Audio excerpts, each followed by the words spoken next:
Para po ini sa naghuram sa wheelchair sa naknanay.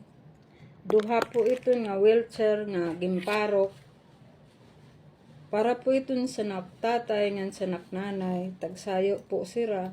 Kung sinuman po ang hinuram, ibalik nyo na kasi kailangan na po ng may-ari. Nakikita nyo naman po, kahit yung isa lang munang isauli nyo, kasi isa lang naman ang nangangailangan muna. Pari-pareho po tayo niyan, kailangan. Yan, matagal na po namin yung prepare. Sana po magkusa po kayo na ibalik yan. Kasi pinaghirapan po namin yan, binili dito sa Manila, tapos ibiniyahi po papunta dyan sa probinsya. Sana po magkusa po kayo na ibalik po ang wheelchair ng aming magulang. Hindi po namin hiningi yan kung saan na center. Kasi wala naman pong nagdodonate na ganyan na center eh. Wala po. Lahat po may bayad. Kahit nga po, kahit saan ka po bumili niyan, may bayad po siya talaga. Tapos ang mahal-mahal pa po niyan.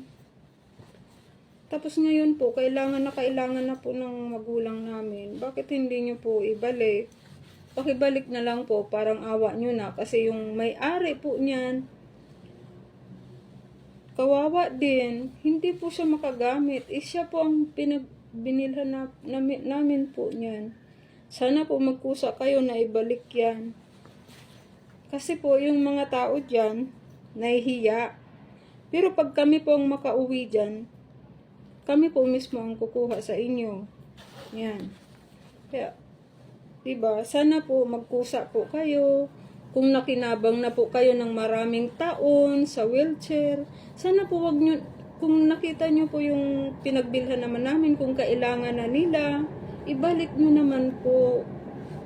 Sige po, maraming salamat po. Sana maibalik na po sa amin yung wheelchair. Kasi pinaghirapan din namin yan. Higit sa lahat, pinaghirapan namin binili. Pinaghirapan din po namin ibiyahe papunta dyan. Alam po ninyo yan. Sana po magkusang loob po kayo na ibalik na po ninyo.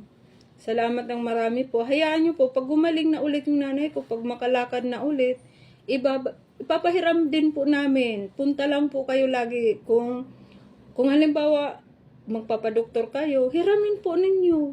Pero hanggat kailangan pa po ng nanay ko, pahiramin nyo naman po yung nanay ko. Kasi siya po yung pinagbilhan namin yan. Sige po, salamat po ng marami sa inyo.